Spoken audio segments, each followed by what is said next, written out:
Now, Unemployment and Labour Minister Thulas Nxesi has dismissed calls to place the Unemployment Insurance Fund, that's the UIF, under administration. Business organisations and labour unions are calling on the government to overhaul the fund after it failed to pay thousands of claimants. It is reported that the UIF has yet to pay about 87,000 people after they were temporarily laid off.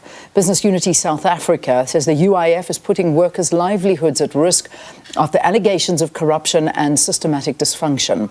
For a reaction, we are now joined in studio by the UIF Commissioner Teboho Maruping. It's so good to have you. Thank you so much for coming in and talking to us this morning. It's good to be here, Leanne, and thank you for giving me this chance to come and clear the air finally. Indeed, and certainly you deserve it, because a lot was said and a lot has been said from Business Unity South Africa against the UIF and against you. So I think this is an opportunity for you to respond to everything that they have said against you. True. I think my reaction is that the approach that both Busa and COSATU are taking, I don't think it's appropriate for what they want to solve.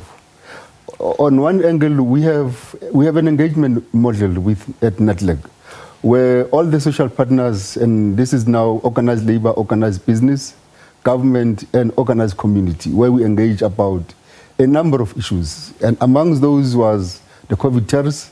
COVID terrors was born at our engagement at NETLEG. That during the 2008 financial meltdown, it was resolved at NETLEG, where engagement took place with organized labor. We also responded with workers affected by business unrest. We responded with during the floods in the KZN. Now, this was engagement happening at that level, where we said as a collective there's a need to intervene and introduce new measures. But in the process now, we've been accused that we are not paying. The 87,000 that they are using, that's the amount of people that we've paid recently. And so let me clarify that. You are saying that it's been sorted. That number that they are quoting, saying 87,000 people haven't been paid, you saying that has been sorted, they have been paid? Yes, I think let me correct sorted also, because we've been paying since 2020. Now we have over 300,000 records that still need to be cleared. We've written to the companies and we said to the companies, please clear these records. It can be ID number incorrect, employment records not up to date. Most of the time it's also banking details not correct. And we've sent them back to companies. Companies have responded. We've processed and processed and processed. And after processing over several times, we're able to pay the 87,000 that they're making reference to. And we've paid over 400 million. Now, this is over and above us paying the 64.2 billion rands. So that means our numbers now are now going up to 64.6 billion rands that we've paid to date. So you're saying that there isn't a backlog and that things have been sorted, and people that have applied for UIF that have their correct documentation, they've waited, everything from your side, you're saying, is fine? We're saying we're paying and we're up to date. So where is this all coming from? I mean, would it be fair of someone like Busa and other parties to say you must be put under administration? I mean, surely it's coming from somewhere. Somebody wouldn't make such a massive call without the foundation of proof and evidence. I'm waiting for that evidence. I mean, for example, they've mentioned that there's matters of corruption in the investment space. But what they're missing is that Honorable Olumisa raised it in Parliament, that he had allegation about fraud issues in the investment space, but the President put in the Mupani Commission to look at both the unlisted and listed investment. And it's about 2 years ago, he came with a recommendation for the PIC to investigate, to implement, actually.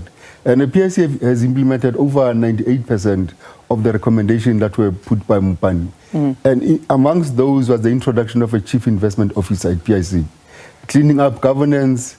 There were people, of course, that were disciplined as a result of some of the negligent issues happening. But it's a fully detailed report that members are aware of, that we constantly update them at the board committee meeting, where all the stakeholders, all the social partners are represented and issues are clarified at that level. Yeah.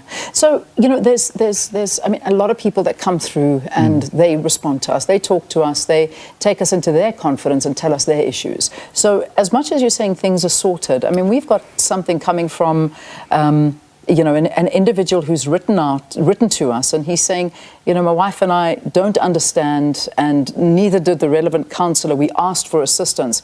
Our staff are battling to get their dues, and we were accused of withholding their shares of the billions that were flaunted about throughout the whole process. So he's just saying that, you know, the UIF fund since January 1962 right up until August 1989, never once did I apply for compensation, applied for compensation, and I have never received a cent. This is just one of the viewers. I will pass this on to you. It's from a guy named John Rulofse from Marble Hall. So I'm doing the good thing and putting this across to you. Sure. There are people that are frustrated. There are people that haven't been paid and have been waiting years and years, and these are the most vulnerable people. So how do you address them and tell them, but we're fine, we've paid everyone, everything's fine?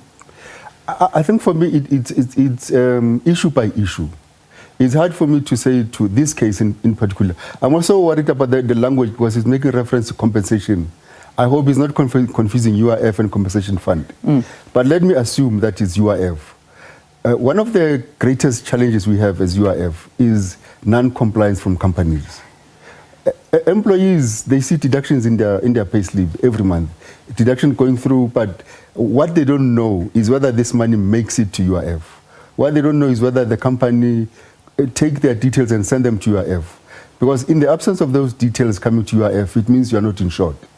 We run like an insurance company. We need to check your records. We need to know that you're in our records. If you're not in our records, it prolongs the claim. And I think that's what people will call backlog in their world. But in our world is, so long as the claim is not competent, it does not have all the required documents to process. We don't process. Otherwise, we are going to go bankrupt. I think there's many institutions in the country that you know are going bankrupt, or some of them are bankrupt because of some of these small things where people are claiming and they're not compliant, and we pay them through. And for us, is that main problem that we're struggling with. Yeah. But also, let me not present ourselves as clean. Certainly exactly. Not. And yes. That was where I was going to move to, because you're painting yourself like angels right now. And we definitely not. And you certainly aren't, because there's a lot of allegations against you. Exactly. I'll give you a case in point. I went on a mystery shopper journey myself. I went with the CIO and another person, and we just walked into a center.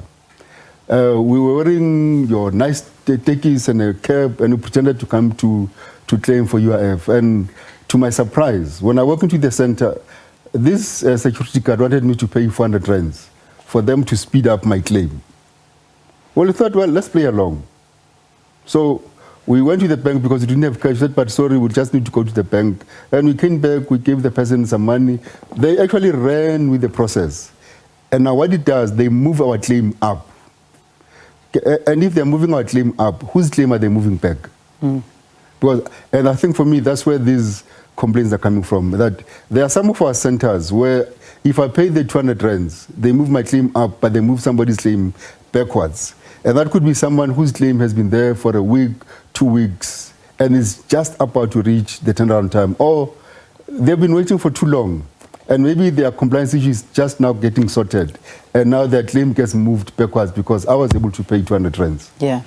And I think for me, that's the other issue that we're starting to pick up in some of these centers, where they're getting people to pay them 200 rands when they're not supposed to do it. Indeed, and there are lots of loopholes that need to be sorted out, and that is through what you put in place in order to not allow these loopholes to happen. But these, I mean, you're talking 200 rand. Let's talk about something like 5 billion rand. And I know that there's been huge exposés, and this was what was dominating a lot of the Sunday newspapers yesterday, this whole issue about senior officials, and your name mentioned there in a very big and bold way, talking about an irregular deal that would have seen 5 billion rand in UIF funds being channeled to an untested job creation initiative. Signed, the company registered within 10 days, and this money was then apparently forced to try and be pushed into that, but officials stopped it and said, no, we can't do that. But you were pushing for this to happen. Now, when we talk of fraud, let's address this. You haven't necessarily commented on these findings. Perhaps you'd like to comment on them now. Yeah, I think that journey is a bit of a difficult one because I'm a subject for investigation myself. And I've not seen the report. The report is still with the minister. And I think until we are given an opportunity to respond and clarify issues, I don't think it's appropriate for us to be engaging on the subject in the media. Yeah. And I think at this stage, I would leave it at that until such time that we are in a position to provide clarity, the details on what happened and how the process unfolded. I think at that point in time, we'll be able to provide those details. Yeah. The reality is that this is just one of many issues, and this is a major issue that has come to the fore. And how can people trust you? And this is, I think, the biggest thing that's coming out of it, is that every time we turn, we see that there's a problem with the UIF. I mean, something like this, that a company is registered, and then within 10 days, you want to pay over 5 billion rand to a company like this. Like you say, you don't want to get into it. It's in investigation. But, you know, the allegations that are leveled against you and the leadership at the UIF are, in a way, one can't help but believe that they're justified and that there are major issues facing the UIF, and there perhaps should be a massive overhaul. Well, I think maybe let's go back to 2020. In 2020, September, I was suspended. Similar allegations were raised.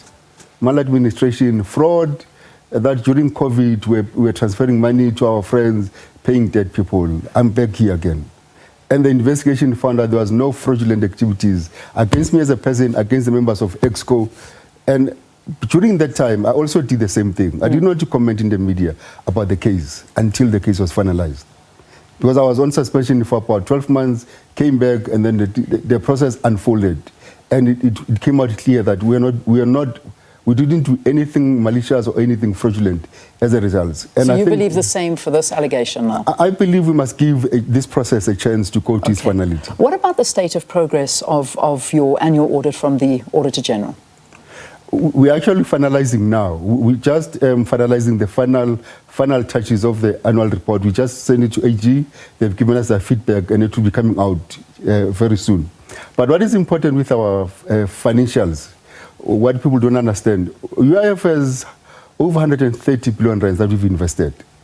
When we report AG, once the financials that are reliable, that has been tested, that has few material misstatement, and in doing so, you need to have audited financial statement from investee companies. Yeah. What we've picked up now, we have misalignment between our financial year end and the investee company's financial year end. Yeah. They are 6 months apart, and as a result, we don't want to produce financials that will give an incorrect picture about the funds of the UIF. Yeah. And that's why we moved our submissions to later. Commissioner, I wish I could keep you here longer, because now I'm being flooded with questions from viewers that are responding to what you're saying, and they're not believing you. Matilda saying, why do you approve claims, then never pay? And when we inquire, we are told it's rejected. Next person. Exactly. I was told I didn't work for 4 years, hence my claim being rejected. Please, can you elaborate on this? I did. Another one, UIF TERS, our company still has 3 months outstanding. We have sent all the correct documentation. We desperately need help, and so on and so forth. There's a problem. Can you admit you have a problem? No. I mean, just the 3 questions you just gave me now. The person says, I've applied and I'm still waiting for payment. Take for example a woman who goes on maternity leave. What they forget to do, they go on maternity leave, but they forgot that just before they got on maternity leave, they got married. Now, at the company, they don't change their surname. They don't change their surname at the bank. Now, when they apply, Home Affairs says to us, but this person's surname has changed.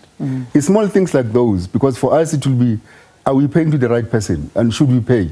Yeah.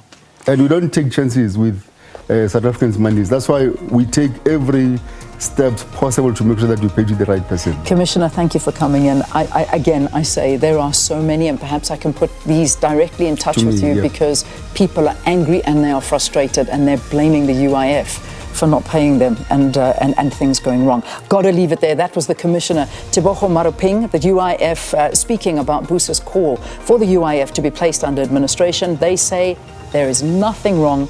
They are working fine, and they shouldn't be placed under administration.